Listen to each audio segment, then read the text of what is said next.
ফেনীতে ভারী বৃষ্টি হলেই জলাবদ্ধতা তৈরি হয়। এর সাথে ভারতের উজানের পানি আসলেই সৃষ্টি হয় প্লাবন। কয়েক যুগ ধরে এভাবেই চলে আসছে।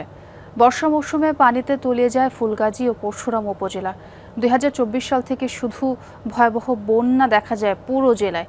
গত বছর বন্যায় সবকটি গ্রাম ক্ষতিগ্রস্ত হয়েছে, তবে এবার এখন পর্যন্ত প্লাবিত হয়েছে 112টি গ্রাম। বাঁধ ভেঙেছে 41টি। প্রাণ সসের মাখামাখি টেস্ট নুডলসকে করে তোলে আরো ইয়ামি আরো জোস। প্রাণ সসের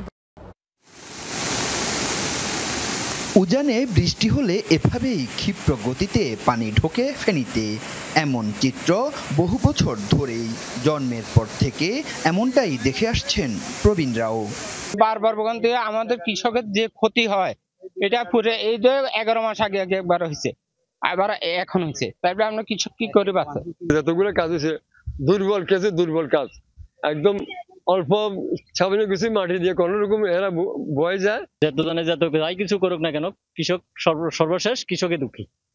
মানে এই যে বাধা নিয়ে হে নিয়ে অনেক ধরনের অনেক কিছু করেছে, কিন্তু লাস্ট পর্যায়ে দেখা যায় যে বাঁধের কোনো কাজ হয়নি।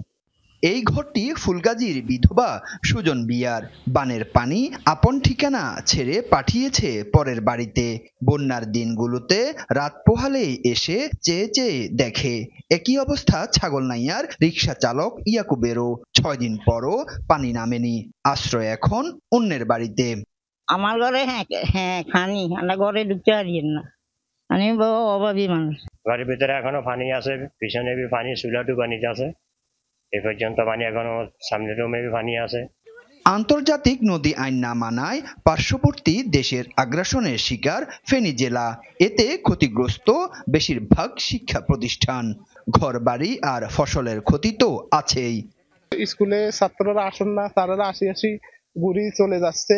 আর এখানে এই পানির কারণে কোনো ছাত্র আসছেন না। আমাদের স্কুলে পানি, রাস্তায় পানি, সেজন্য পরীক্ষা দিতে পারিনি। বৃষ্টি হলে রাস্তায় পানি উঠে যায়, এতে আমাদের অনেক ক্ষতি হচ্ছে। এবারের বন্যায় 150 শতাধিক গ্রামে প্লাবন ও জলাবদ্ধতার সৃষ্টি হয়েছে।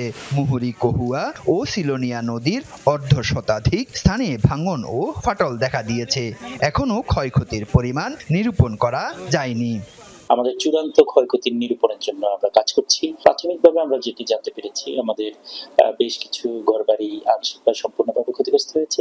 এছাড়া আমাদের কৃষি, মৎস্য এবং প্রাণী সম্পদ খাতে বেশ একটি ক্ষতি আছে। বাঁধ ভাঙ্গার 6 দিন পরও এই স্কুলে শ্রেণী কার্যক্রম শুরু হয়নি। ভারতের উজানের পানি সম্পদের যেমন ক্ষতি করেছে, জীবনের ক্ষতি করেছে, পাশাপাশি শিক্ষারও ক্ষতি করেছে।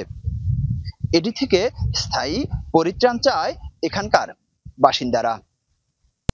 আরিফুর রহমান, যমুনা নিউজ, ফেনী।